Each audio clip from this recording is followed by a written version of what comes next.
sonyo waka fobodo gunu dezie ni melo kamalo ni febolo funogo lagono umunna mu ifoya na meno dujano ifoya na medu dujano ifoya na medu dujano mi bono maputoso umi boba ifoya na meno dujano ifoma na ya bala akwụkwọ ifoma na ya bala akwụkwọ ifoma na ya bala akwụkwọ ifoma na ya bala akwụkwọ ụmụ Igbo bae ụmụ Igbo nụma ifo bịalụ n'egwu a ka ngọzọlụ n'obodo sibọ mmịata na mụ nwanne m nọ mmịata na mụ ka nsị edenu mmịata na mụ bụ nne m ebe ahụ ya ka nsị bịawo ụmụ onye nwe egwu ụmụ Igbo nụma pụta ọsọ ifo onye na-emedu ya jenu ụmụ ibe ya ka anyị na-agwa ụgbọ ụmụnne m ifo onye na-eme n'ọdụ ya jenu idu ifo onye na-eme n'ọdụ ya jenu nna m ndọkọgwụ ogolo nwanne m nna ndụ n'ume kene ya nwa mmụọba bụ nwanne m nna ndụ n'ume kene ya onye ọma nna dị nna ndọkọgwụ ogolo nwanne m na mmụọba ka isi eje ezi oyi omume kene ya nna m ndị ọkọgwụ ogolo atụ onye ilo ndụ ogolo ọnwụ wan na mmụọba agụ Orient Petrol Company Portrait Otter Branch mekene yo ifonye na-eme n'ọdụ eje n'elu ụmụnne m ifonye na-eme n'ọdụ eje n'elu nna m ndọkọgwụ ogolo onye ọma ezi oyi Chukwu gozie ya n'ụlịa ifonye na-eme eje nna ndụ mekene yo isi na ekenere gị ezi oliakụ gị akala nna m ndị ọkọgwụ ogolo osodi eme akụ mekele yi ya na Chukwu Ebuka nna m ndị ọkọgwụ ogolo mekele yo ife onye na-eme n'ọdụ ya jenu nna m ndị ọkọgwụ ogolo nwanne ezi oyi Chukwu gozie ya isi na nke n'obere nwa gị Chukwu Ebuka bụ nwanne m ndị nwoke ọgwụ ogolo nwanne m ezi oyi Chukwu gozie ya ayo mama ayo gogo Igbo nụma pụta ọsọ isi na nke n'elụgo arọnụ bụkwa nụ nwoke ọgwụ ogolo arọnụ ọkọgwụ onye nnụnụ mekene gị arọnụ ọkọgwụ ogolo nwanne m onye nna Chukwu gozie aduga one of ụmụọbana mekene yi ọgarụwa na mmụọ oilo ji menụ n'isi na ikenekwe Injinia Gabriel Nwachukwu ọchịla ọzụa one of Anam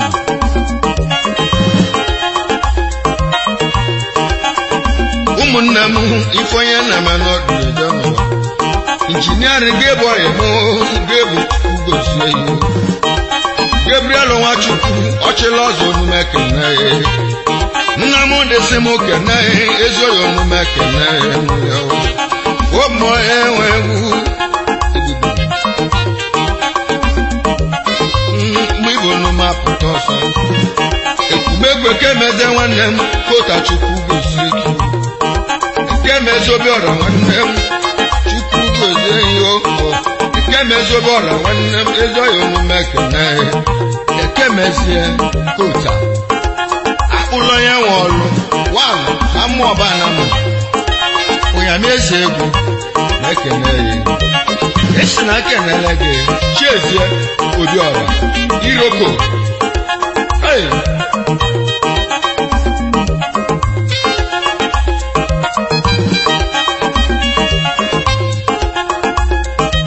Igudu sonyo wọn ka bọ̀bìlínú dezie na imelụ ka mmalụ n'ife bọrọfụ n'ọgụlagụ akwụkwọ Igbo nụme kene ife onye na-emedu ya jenu Igbo nụme kene gị Chiezie Obiọra onye ọma onye nọ nụme kene biko ya budo iro kanago eno numekuna eke mesiako yesi na kenelege nkiru obioma aralisi oke ụmụnwaanyị ezi mama Chibuzo nwunye ka emezie ma ekene ya ka anyị bụ n'egwu nwe kenezie n'o ka emezie nwanne m na mmụọba ya ka isi bi ụwa onye ọma ka emezie onye nnụnụ m ekene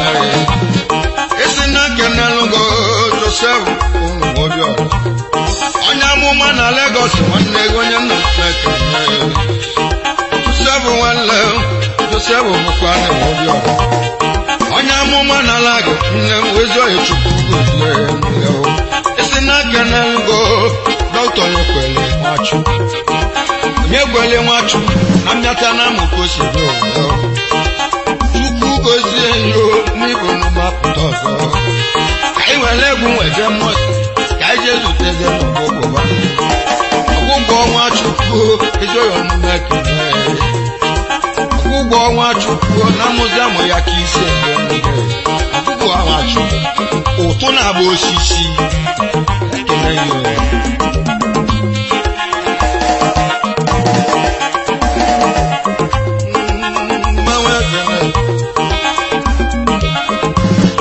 sono woka bobodogun dese ni melo kamalonu ni bebolo nogo womunne mu yibaye na meno diye ogo jede ai na ekene sa Elias Obeze Etapo International aka na ebube ụlọ Okweze wa ofumyatana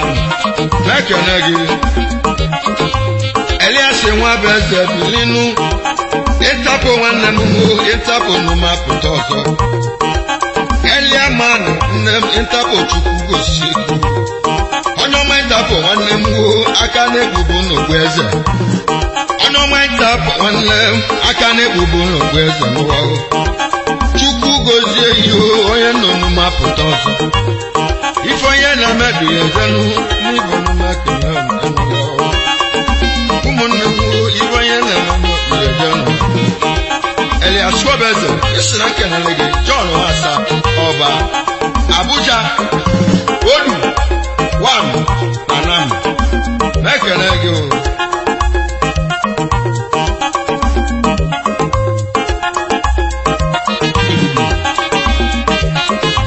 na mebụla egwu nwekenezienụ John Nwasa John Nwasa Ọba Abuja ma na nwanne m Odu omume ekele gị onye ọma Abuja nwanne m onye nnụnụ mapụta ọzọ ife onye na-emebi ejenu ife onye na-eme n'odu ejenu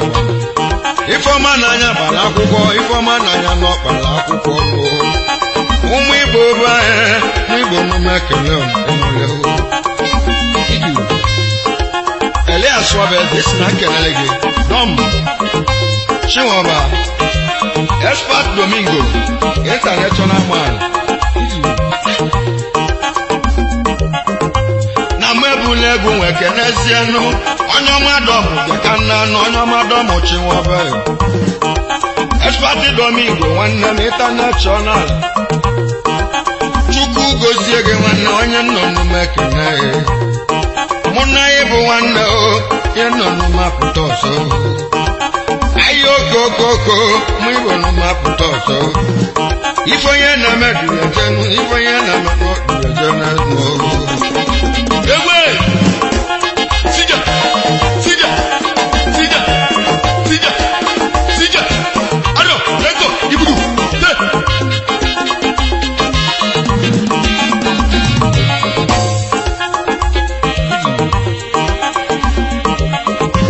na mebụla egwu nwekenezienụ Sibrelo kekenu material no mekene wa material nwanne spolo no mekene na mwe welo mu ebe ahụ ya ka isi go Sibrelo keke eze bụ n'afọ mekene yo This na kenele gị his wife Ekene Okeke Osodi Emanụ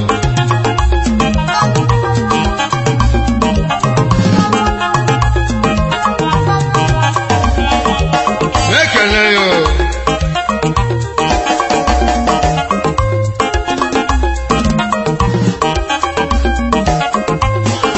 sonyo wọn ka fọbọdọ gunu dezie ni mẹlọ ka mmalụ n'ife bolofu n'ọgụlagụ n'ụwa ife bolofu gụlagụ n'ụwa mụ igbo n'ụma pụta ọzọ ụmụ igbo banye n'ụwa mụ igbo n'ume kene gị aise tokoye nwanne ezoghị onume kene gị aise tokoye mekene gị ezigbo mụ enwelu m abụsọ Odogwu na Lagos na nye bụla egwu nweke n'ezie nụ aise choko ya Odogwu akpụchukwu gozie ilu onume ekele gị chukwu mọnụma ọzọ chuma peta nwanne chukwu mọnụma ekele gị ịgba awọlọ nna ya ezoghị onume ekele ya n'ụlọ ya chukwu ma peta awọlọ nna ya one of Umemu Anam. Listen, I can measure ya. Madam, Holy Judah. Ada Jesus. Ekele. Nanye bole ba mapanye no. Mnyata na mokase ja, mnyata na mokase go wambo. Omoye wewo, mibo no maputoso. Ayoko koko mibonu mekana Anoma Sunday bilimo Sunday bukwano wana meke Ike n'obodo Igbo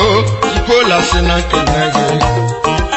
Wamatiri anoma Oyo echukwu gozie Listen akene Sunday neke Ike n'obodo Igbo And his wife Nkiru neke Osodi Emanụ Well, Lord, sonyo wọn ka fọbọdọ gunu dese ni mẹlọ ka malọ nífẹ fọlọ fún ọgọlagọnà ilẹ̀kùn náà má bàdá wọn lẹm ezi òyìnbó mẹkẹ o chukwu emeke bụ wọkụ mefu na wọn lẹm na mmọba ya ka isi do ilẹ̀kùn náà má bàdá ezi òyìnbó chukwu gozie ife onye na-emebi ejenu ife ọma n'anya n'ọkpara akwụkwọ Ifeọma na ya gbara akwụkwọ eze omume apụta ọzọ ụmụnne m iwe ya na-eme n'ọdụ ụmụnne m iwe ya na-eme n'ọdụ esi n'aka n'alụgo onye ka bụkwa n'ụwa mmụọ Awụsa bịala Igbo nwanne m Awụsa Igbo omume kene ilebule m apụta eze ọya si n'aka esi n'aka n'alụgo ilefu bụkwa n'ụwa mgbada ilefu nwambata ezoghị omume apụta ọzọ ife onye na-emebiri ezenu n'Igbo omume kele iru na nye bụla gbanwe panye nụ mmụdọ ọra ka nna na ka njezi ụtọ ya dịka okwute nwamụala ọzọ ezoghị omume kele n'ụlọ nye dịka okwute ezoghị omume kele gị Ebu mgbọgbule ezi oyi chukwu gozie ya nna chukwu gozie ego onye dịka okwute na asị na nwanne dị na mba ọ na-abụ asị n'isi na nkenele gị ezi oliakụ gị Madam Elizabeth nwanyị Mama Arize Yana Mama Chibuke Tieli Square Ifechukwu Obele nwa Igbudu na nye bụla gbanwe kenezienụ onye onye dị ka nwanne onye dị ka omume kene amụala ọzọ zuo ya omume kene Igbudu Obego onye dị ka Obuta n'isi na kenele gị onye ka jụ ike na South anyị bụla ịgba kenezie n'ụwo onye mụọ ya ka nwanne onye konume kene gị nwajobe nwanne m ike na South nwanne m Chukwu gozie yo ezo yo n'ụmapụta ọzọ ogojede eji egwu onye kele Chikelu Okonkwo Elias Omemma Animo mekele yo na nye buli banwe panyenu na nimo ka eneje nlo ka eje zuteze nu Chikelu Okonkwo nu ezo ye Chukwu gozie gị Elias Omemma na nimo ya kisi do wako Chukwu no ya logo ezo ye Chukwu gozie Chikelu Okonkwo nwanne ezo ye n'ụmapụta ọzọ Chikelu Okonkwo Animo ekene yo esi na nkenele gị lọlọ gị Amalachukwu Achalugo nwanyị ọma Osodi Ema ekene yo esi na nkenele gị Barrister Okonkwo Okulora na Anambra State Agbalo Sangere one na Nimo Chikelu Okonkwo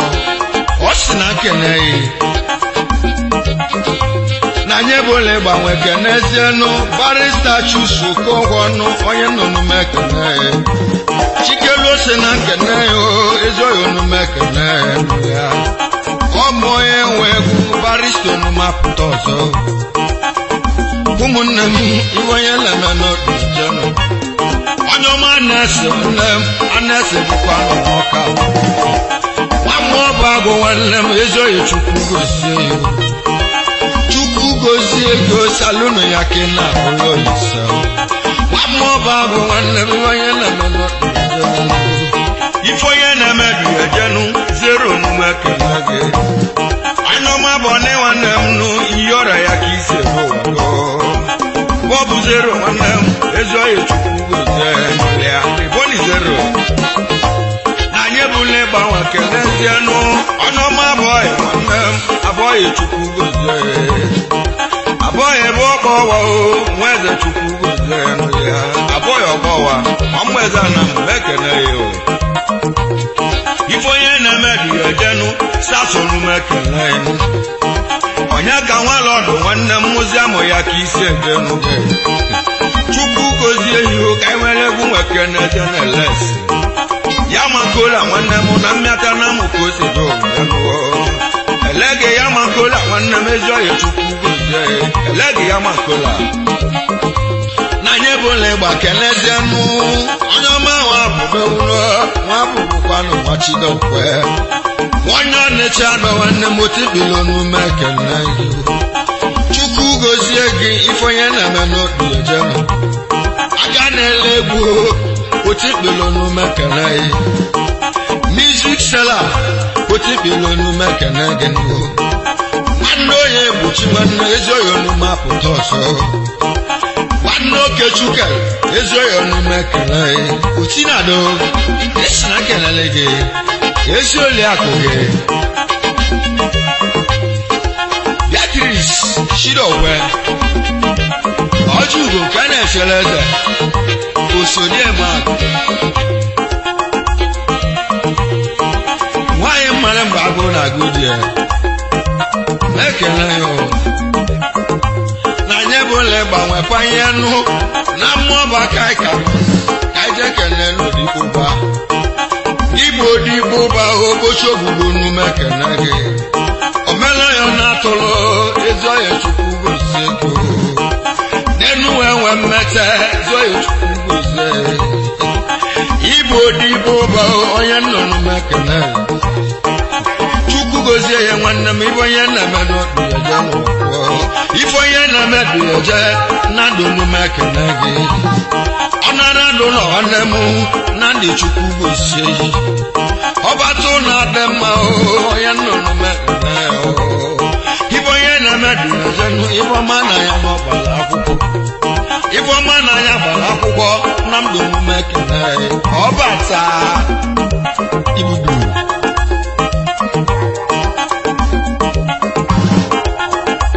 egbe Igbudu ado eto mma Igbudu na mwebule gbanwe kenezienu kedneti nwachalo kendo nume kenegi Oko baloro gị na-egbuzi n'ọbara nwada mọbe nwanne m ezoghị omume kenegi biko kenele ma nakwe ya bụ elili ezike ego nwoja agụ nwanne m a na-eso omume kenegi biko kenele ma tika nwada mọbe nwanne gị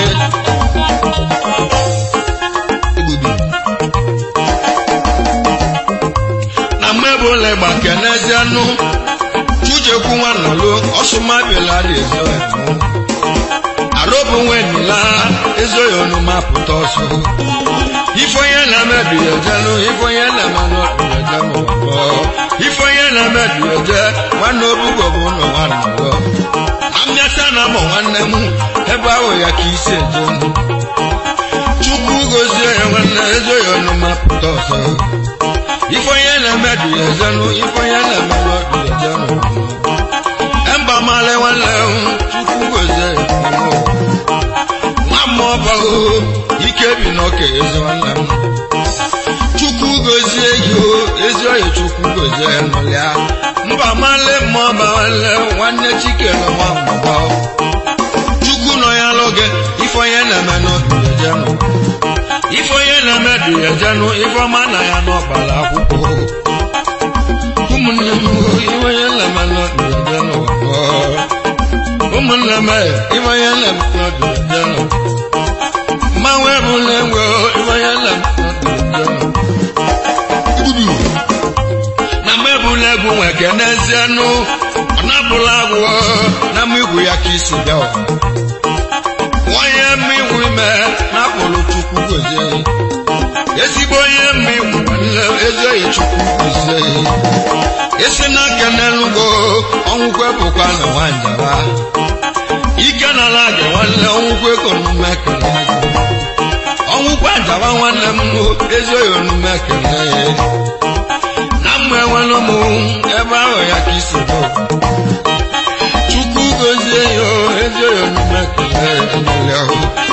ayo kokoko mwibo numa kwawago Ifeonye na-emedu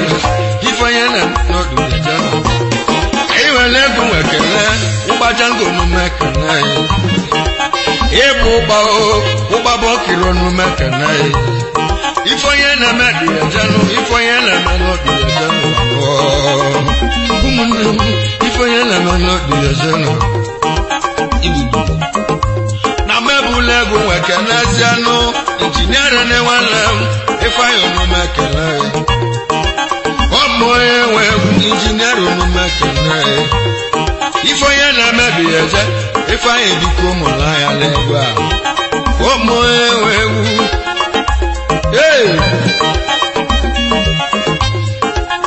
ọkọchibụne na anyị ebule egwu nwekenezianụ Chode mmeze ọkakala n'igbo nwanne m Anọma Chode biyo ọkakala n'igbo nwanne m Chukwu gozie gị Ifeonye na-emedu ezenu Ifeonye na-emedu ezenu Chode onume kene n'ụlịa nwamma Igbo ahụ onye nna Chukwu nọ ya lụrụ ụmụ ewu n'Igbo n'ụmapụta ọzọ ụmụ ewu n'Igbo n'ụmapụta ọzọ Akeneze ịgbago bụkwa na nwoke etime nwoke ọgwụ etime mmịata na amụ ka isi bịa yola ya ke na alụjebilu ebe ahụ ya ka ibi achụ ego ịgbago ọgwụ etime si ka never dry Chukwu gozie ya nwanne m ezoghị Chukwu gozie ya n'ụlịa anụ Igbudu nwanne nnalo ma ekele ya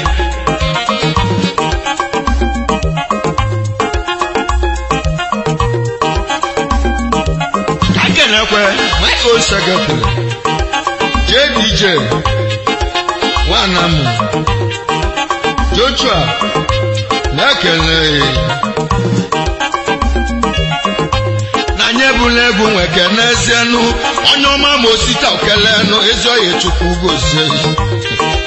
nwammiata na mụ nwanne onye nnụnụ mekele kene ngesi nwanne ngesi nnụnụ mekele onye ọma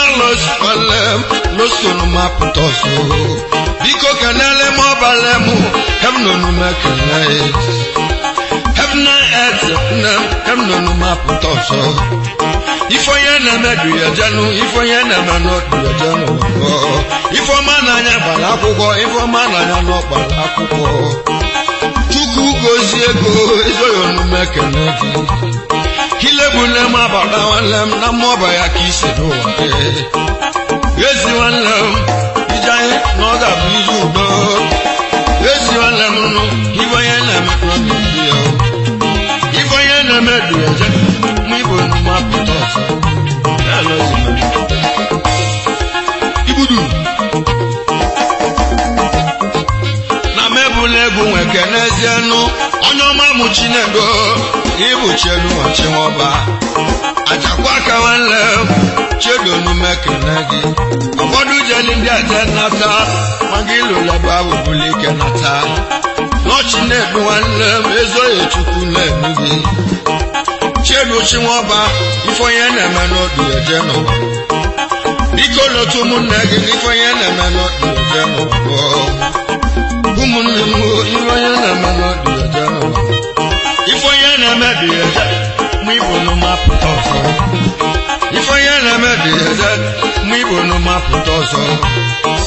nwanne ụsọ nwanne m Patrick bụkwa na nwanne Odogwu n'ala gị nwanne Patrick onume kene nwanne ụsọ nwanne m zoyo onume kene ụmụnne m ihe onye na-eme n'ọdịjọnụ ụmụnne m ihe onye na-eme n'ọdịjọnụ onye ọma ma ma ndị nwanne ezoghị onume kene gị Barza nwanne m ezoghị biko kene chunwu ike Gayoyo nwanne m gayoyo biko kenele m Welusu nwanne m nwake onume kene gị Kalota ajamboli onume kene gị Nwamụọbagụ ezoghị biko kene ọchịlịmma Mabayo ọsọ nwanne ọchịlị mma biko kene Chinego Chedu Cross nwanne m ezoghị onume kene Ifonye na-emedu eja Kuroso onume kene Nwamụọbagụ zoghị onume kene Ifeọma na ya gbara akwụkwọ injiniarịn n'ụmapụta ọzọ Wọdmenụ na Fry onume kene Ndị ekele dị egwu ndị abụbụ ndị aịcha ya ma mma nwanne mbara ezoghị biko kene Pikolo nwanne m zoghị onume kene Chukwu gozie ifonye na-eme n'oge eje onye ajụjụ n'ọba ife Pikolo onume kene abụghị nwanne m Suwale onume kene biko kene Jaradi kene Badi nwanne Badi kene Laskobo onye ọma Kobo onume kene